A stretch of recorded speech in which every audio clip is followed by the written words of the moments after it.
na-expect ko po na parang magbo-bottom po kami ni Sandrex. Kasi nga po based rin po sa mga comments which is natitake po namin, na-absorb po namin yun positively kasi ayun naman po yung way para po mag-improve po kami.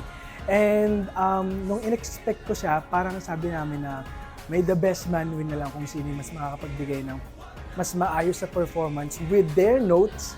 And ayun po. No, ako po yung nakapasok, hindi ko po siya in-expect kasi magaling po talaga si Sandrex. Sobrang nakaka-proud. Yung tinalon namin magmula top 24 hanggang top 8, talagang hindi siya biro. So far yung round 4, nakakakaba siya and talagang ang gagaling niya ng lahat and yung mga inputs, tinatanong ko sila and ayun, best of the best.